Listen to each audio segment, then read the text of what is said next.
Translate this and you'll earn my salary." The wealthy businessman's words oozed arrogance as he waved the ancient manuscript high. The elite crowd chuckled, champagne flutes sparkling beneath the crystal chandelier's glow. Maria stood still in her uniform, face unreadable, while every gaze in the lavish ballroom shifted toward her. What none of them realized was that within 60 seconds their laughter would vanish.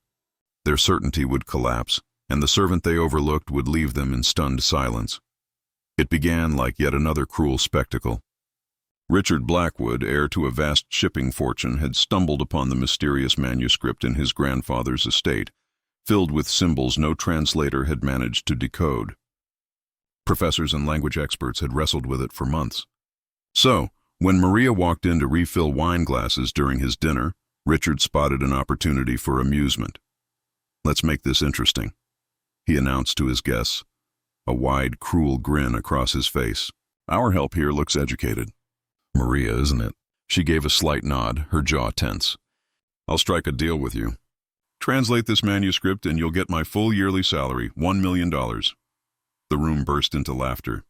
Someone whispered, "This will be entertaining." Yet Maria showed no hesitation. She stepped forward, back straight, and took the document in her hands. The guests leaned closer, expecting stuttered words or hopeless guesses, but instead, Maria's eyes gleamed with recognition. Clearing her throat, she spoke firmly. "This manuscript is written in a rare East African liturgical tongue once used in official trade records." The laughter cut off instantly. "It's a 15th century deed detailing early economic exchanges between European and African merchants." She paused, letting her statement hang. "Even more crucial, it ties your ancestor to practices that, by today's laws, would be classified as both unethical and illegal." The silence was sharp. Richard's face drained of color as Maria pressed on. "I hold a doctorate in ancient languages from Oxford. My research focuses on the hidden consequences of colonial expansion." Her tone hardened. "This document forces troubling questions about how your family's fortune was built, and whether some of it may still be claimed." Richard's hands shook as the manuscript quivered. His guests traded uneasy glances, the party mood evaporating like mist at dawn. Maria had just pulled the curtain back on the dark foundation of his wealth. "In front of the city's most powerful figures. Now," she said, holding out her hand, "about that salary." Richard's lips opened and closed helplessly, like a fish gasping on shore.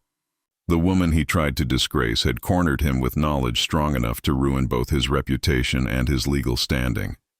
But Maria wasn't done. She lifted her phone, revealing a recording app still running.